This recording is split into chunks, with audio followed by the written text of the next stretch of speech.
When we think of the most terrifying last words ever spoken, we picture condemned prisoners on scaffold steps, serial killers smiling as the noose tightens, dictators screaming defiance as their empires crumble around them. We expect horror, darkness, desperation, maybe even a curse.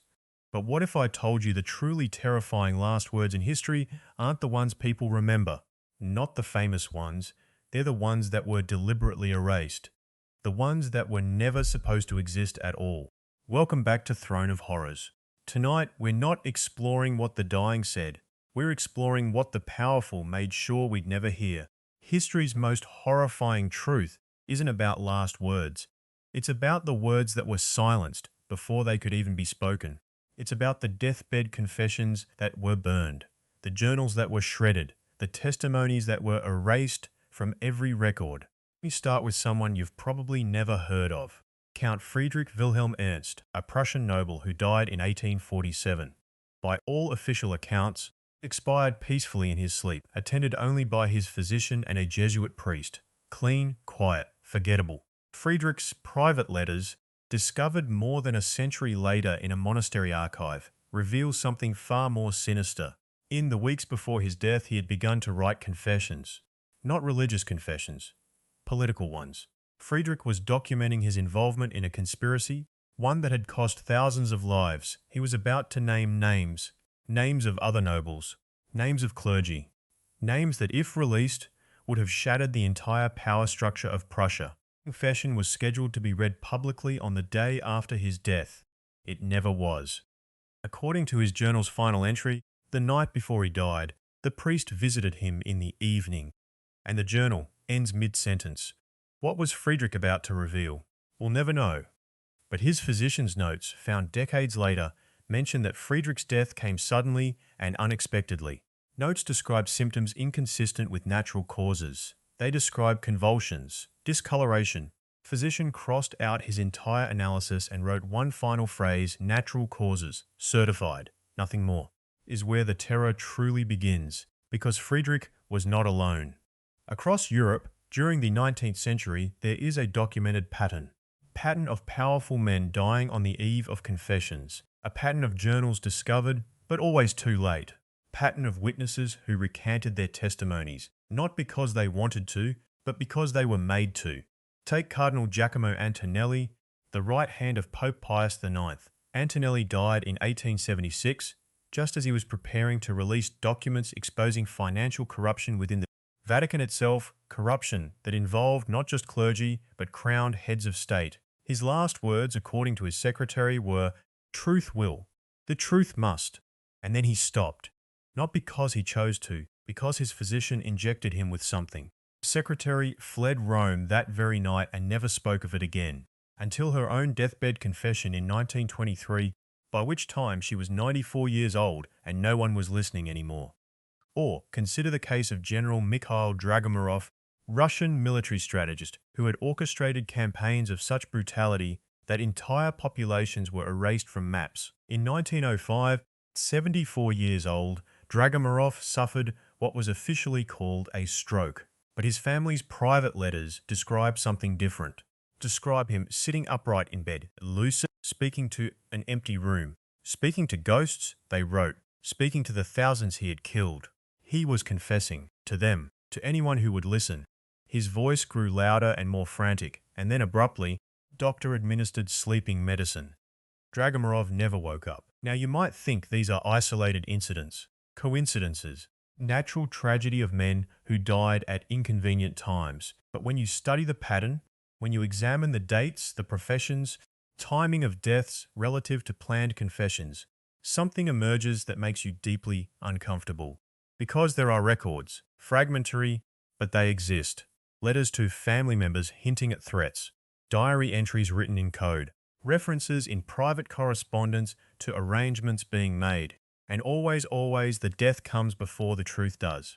Something the official histories don't tell you. In the 19th and early 20th centuries, across Europe and beyond, art of making inconvenient people disappear before they could speak had become almost scientific. It wasn't crude murder. It was far more sophisticated than that. It was pharmacology combined with political power. It was the careful control of narrative combined with the elimination of witnesses, creating a version of history where the dangerous truth simply never had the chance to exist. And here's what haunts me most about this. We will never know what Friedrich was going to say. We will never know Antonelli's full confession. We will never hear what Dragomirov was shouting into that empty room. The history we study, the one in textbooks, the one taught in universities, is not the truth. It's a curated collection of narratives that survived. It's the story that was deemed safe for us to know. But here's where this story becomes even more disturbing.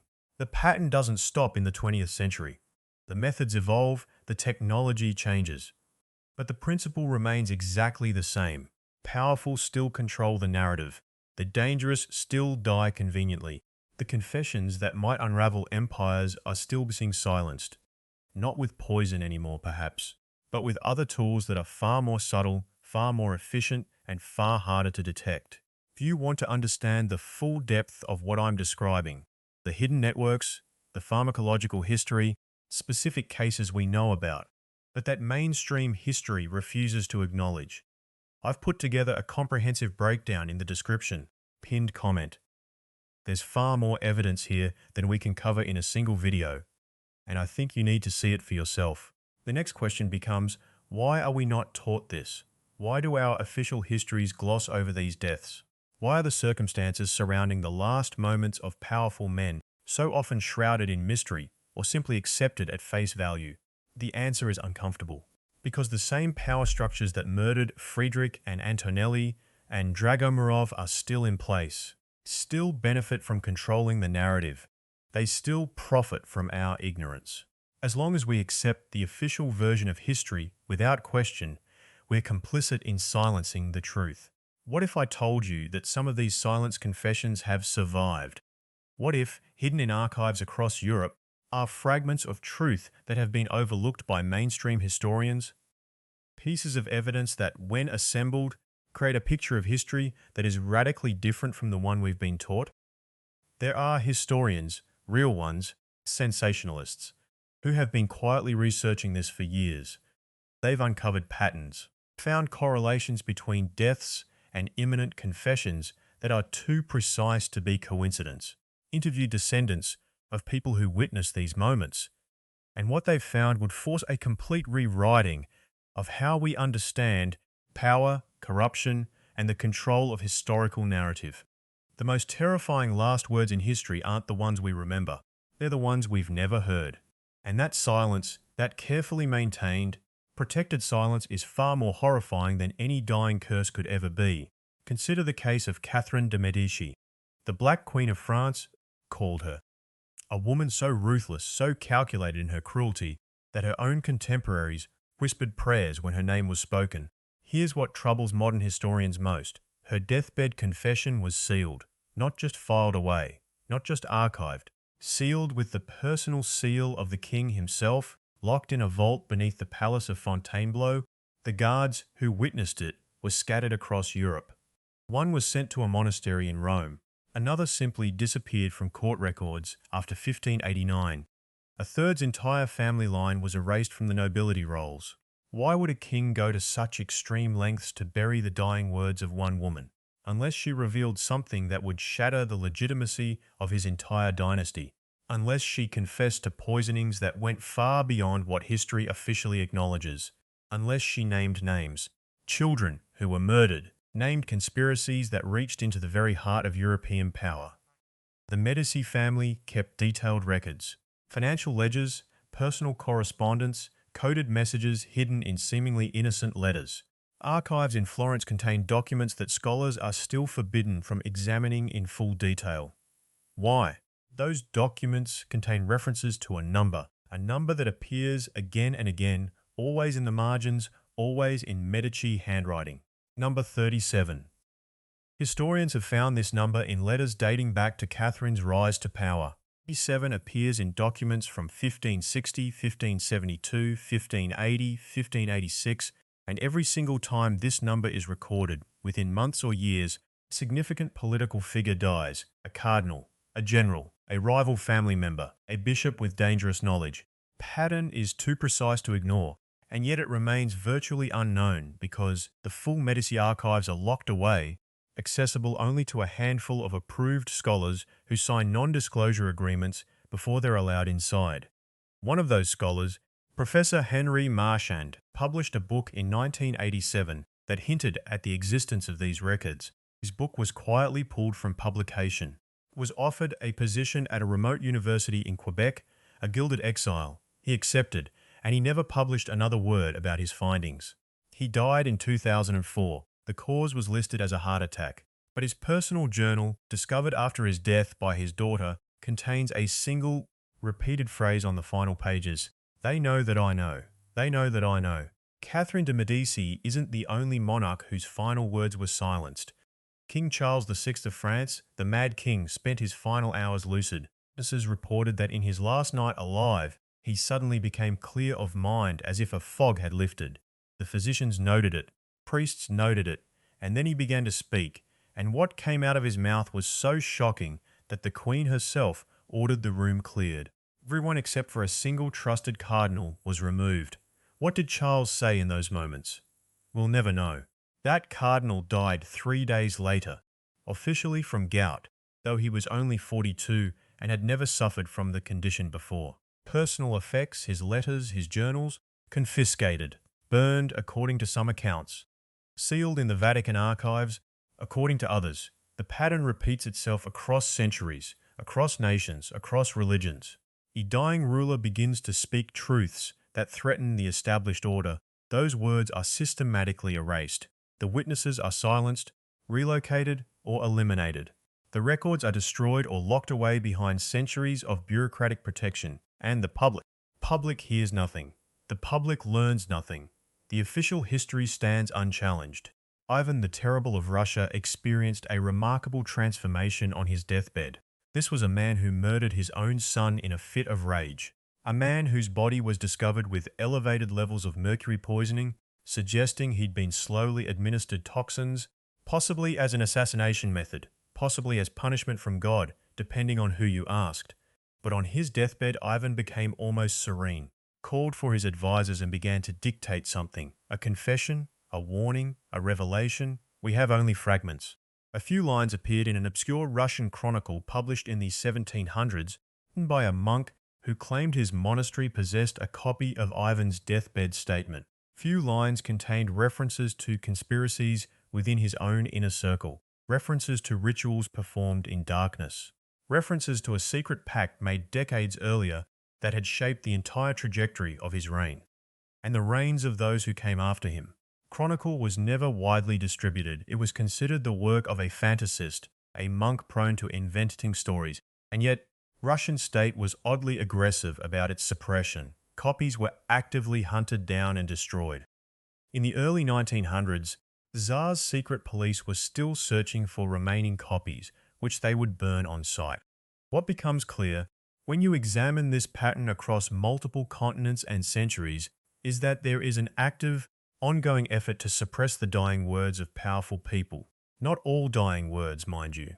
Some are preserved and celebrated, but the ones that threaten power structures, that reveal conspiracies, that suggest the official narrative is fundamentally broken, those are systematically eliminated from history. The question is, who coordinates this effort? How does information flow in a way that ensures suppression across nations, across time periods, across political and religious boundaries? How is it that a medieval Russian monastery, a Renaissance Italian palace, a 19th century French aristocratic family all employ similar methods of silencing and destroying evidence? Are historians who have begun to suggest something almost impossible to say aloud, that there exists an institutional memory separate from government, separate from church, that exists solely to protect certain historical secrets. Kind of shadow scholarship, a counter-narrative maintained by those who know what really happened and are determined that the world never does. As historians, and they exist in small numbers, scattered across universities and private institutions, have begun compiling evidence of a pattern so consistent that it cannot be random. They've documented cases where deathbed confessions were followed, within days or weeks, death or disappearance of witnesses.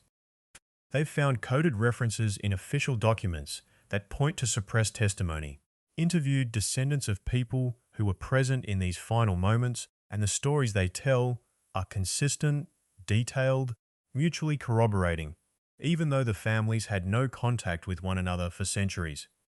One of these historians, who is asked to remain anonymous for reasons you'll soon understand, has spent 15 years assembling what she calls the Archive of Silenced Truth. It contains references to suppressed confessions, locked documents, destroyed evidence, systematic elimination of witnesses across 6 centuries and 4 continents.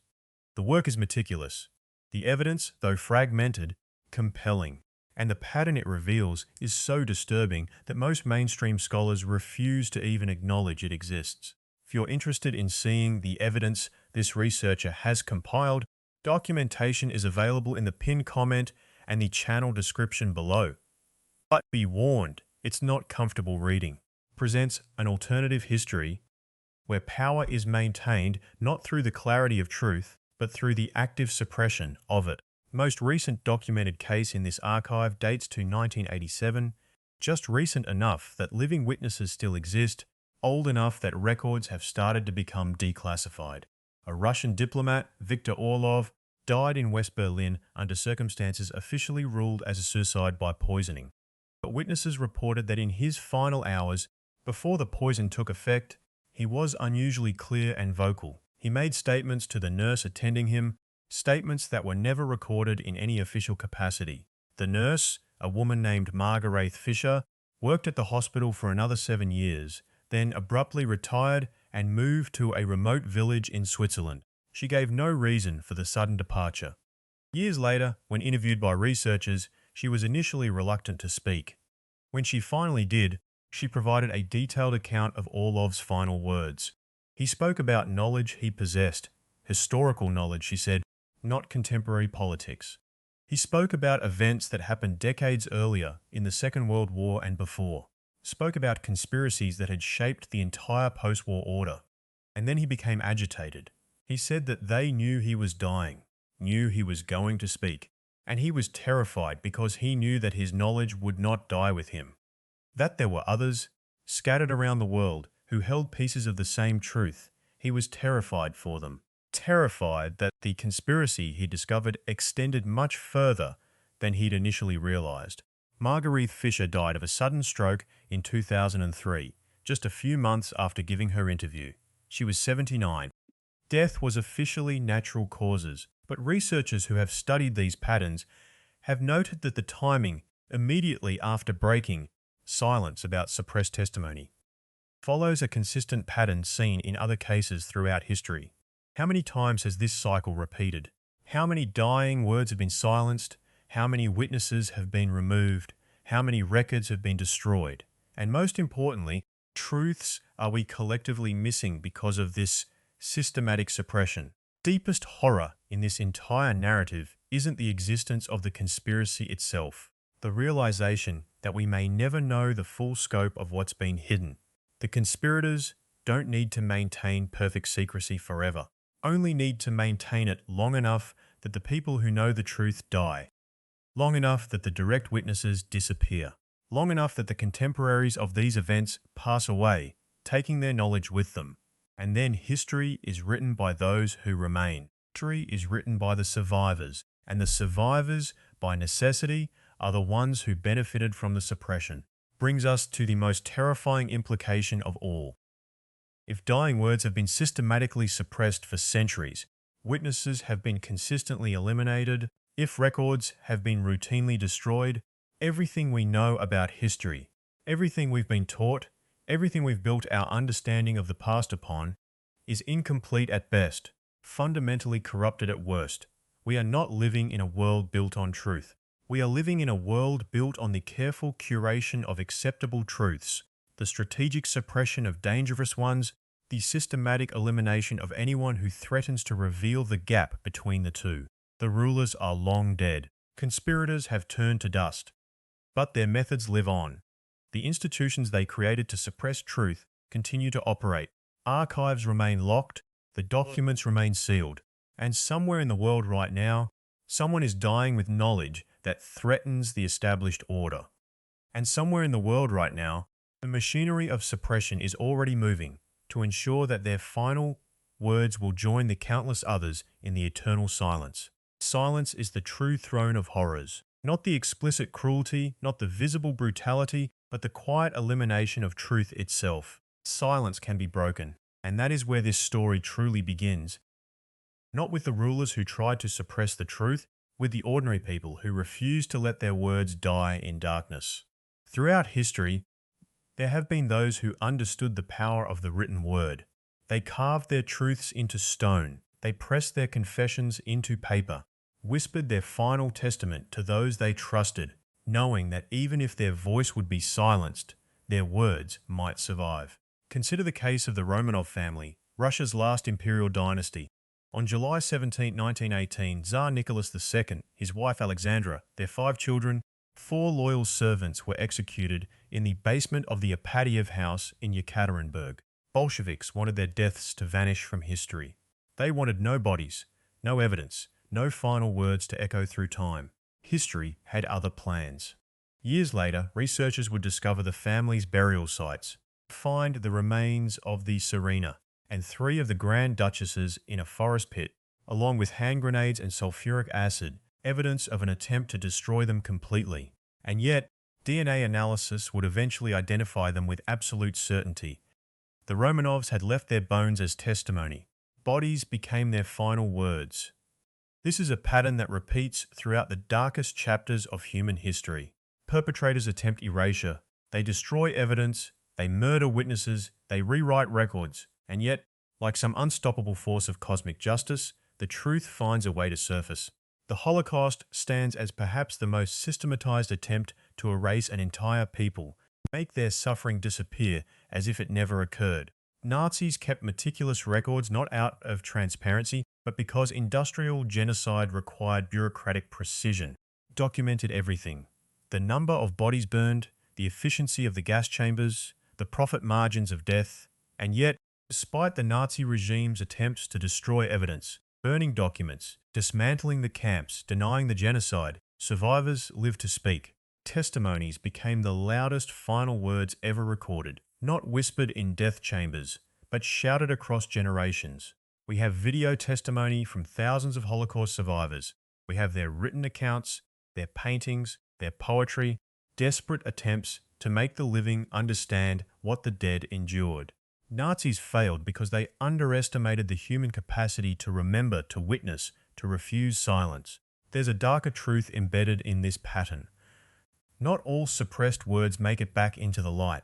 How many unnamed victims had crucial testimony that was lost forever? How many witnesses were killed before they could speak? How many confessions written in secret diaries were destroyed by the very regimes they would have condemned? We know the names of some. Documented cases of journalists executed for their reporting. We have records of dissidents who disappeared into gulags and torture chambers. For every documented case, there are surely dozens, perhaps hundreds, that we will never know about. The science lens has already consumed them. This is the true horror that history textbooks cannot adequately convey. It's not just the brutality that actually occurred. It is the brutality that was successfully hidden. It is not just the tyrants we know about, it is the tyrants whose reign was so complete that even their memory was erased. Ancient Rome had a practice called damnatio memoriae, condemnation of memory. When a political enemy was defeated, the Romans didn't just kill them, attempted to erase them from history itself. Statues were toppled, names were chiseled off monuments, records were destroyed. Trace of the person's existence was systematically obliterated. The Nazis adopted this same tactic, understood that controlling the historical narrative was more powerful than controlling territory. They could make the victims disappear, not just physically, but from collective memory. Then perhaps the atrocities would cease to exist in the minds of future generations. But here's where the human spirit becomes incomprehensible to tyranny. We are inherently obsessed with remembering. Even when systems are designed to destroy memory, we find ways to preserve it. We hide letters in walls. We bury photographs in gardens. We teach our children stories by firelight so that even if the written record is destroyed, the oral tradition survives. You're finding this exploration of suppressed history fascinating? and want to dig deeper into documented cases of erased civilizations and hidden truths, I've included a comprehensive timeline in the description and pinned comment. It covers some of the most shocking examples that mainstream history refuses to acknowledge. There are civilizations we've forgotten about entirely. Nabateans, masters of desert trade and architecture, built cities of extraordinary complexity that were abandoned and buried for centuries. When archaeologists finally excavated Petra, they found not ruins, but evidence of a thriving, sophisticated culture that had been almost completely written out of historical consciousness. How many other Petras are buried beneath sand and soil, waiting to be discovered?